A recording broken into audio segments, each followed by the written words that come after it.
We started back in March in 2010 just to put out stuff for our own band. Our friend was cutting out lathe cut records. I think we did 30 of that first record, then my friend's band, Brimstone Howl, asked me to do a tape, and we did another lathe cut and just kind of took off from there. I think we've done 26 releases so far.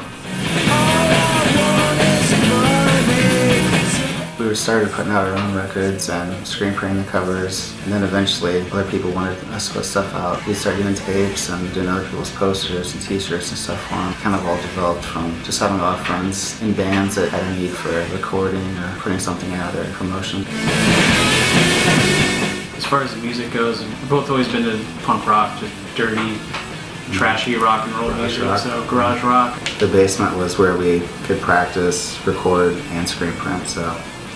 Kind of a factory there sometimes. A lot of people have called it the factory, and they call our house a DIY house. We had a lot of projects going on.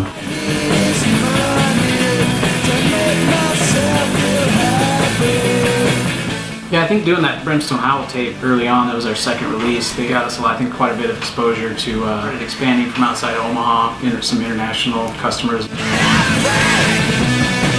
I saw an interview with a guy from Goner Records out of Memphis. Something he said just I kind of took to heart was, I'd rather lose money on putting out something that I like than something that I think is going to make money and it just flops. Up until about probably a year and a half or 2 years ago, I was hand dubbing all the tapes one by one on a dual cassette recorder. I just started getting them professionally dubbed, but I still kept doing the cassette covers, cutting them out by hand and stuff and putting them together like that. All the tapes we've done are either editions of 100 or 200, and I try to hand number them. Just the nostalgia from my childhood, always listening to tapes and making mixtapes, you know, and you put the tape in and it makes the clicking sounds. And a lot of the music that Rain Road puts out is, you know, it's kind of meant to be played loud anyway, so it's not, the roughness kind of fits the mediums with the tape. I had a lot of memories when I was a kid. My dad would always play CCR and the Beatles and stuff like that in his truck, and just the sound they produced too, even just the hissing or anything the tape hisses. Yeah, just the sound quality. Well, my dad, he had this car with an 8-track player. I'll always remember, like, he had all these Black Sabbath 8-tracks that we used to listen to. And I thought 8-tracks were cool because they just look so different. And, like, you could see the tape. I think people get kind of tired of high quality digital.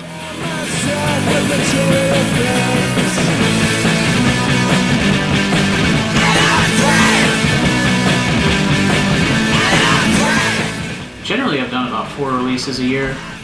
I think the last 2 years I probably did 5. I like to keep expanding, putting out different bands from kind of all over the country.